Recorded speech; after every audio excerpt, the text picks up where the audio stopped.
share ko lang kung paano mag-edit ng video ng music festival dito sa Filmora 14 gamit yung Filmora mobile app. Okay?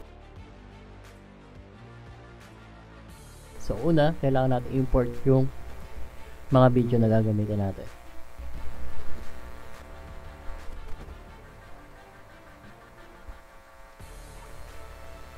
Okay. So next, dito, ang duration na gagamitin natin dito is 20 seconds.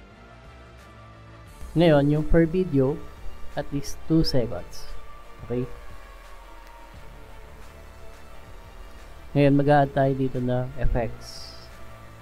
So dito, mamimili tayo na effects na ilalagay natin. Ngayon, ito guys, yung effects na to, kailangan nakapantay siya dun sa sa dulo ng mga video.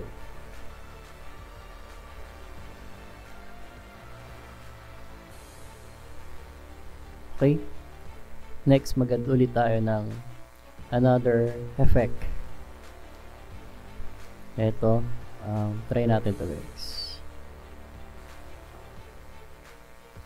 Ayan. So, ganun din, kailangan ipantay natin siya dito sa dulo.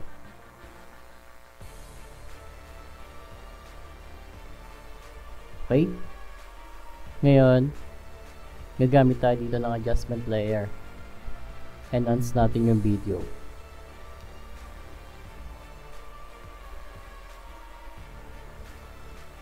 Eto.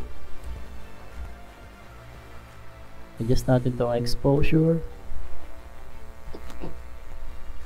saturation,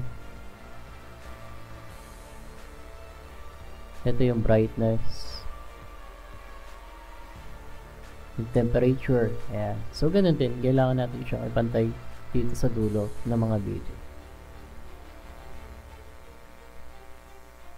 Ngayon, mag-a-add tayo dito ng background music. So click nyo lang yung add music. Then dito, search natin. For example, ito. Music festival. Okay? So, try natin to guys, yung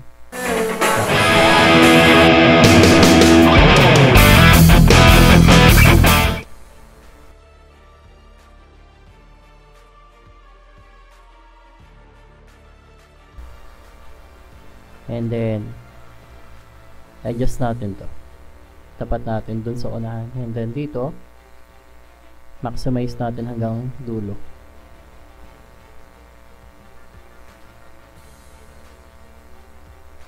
Ngayon, yung fade in, kailangan natin adjust, and then yung fade out.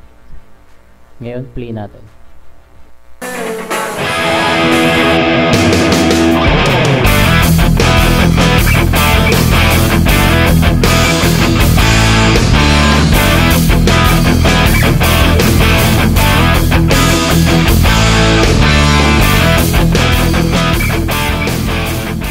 Okay, so ganun lang mag-edit ng video ng music festival dito sa Filmora 14.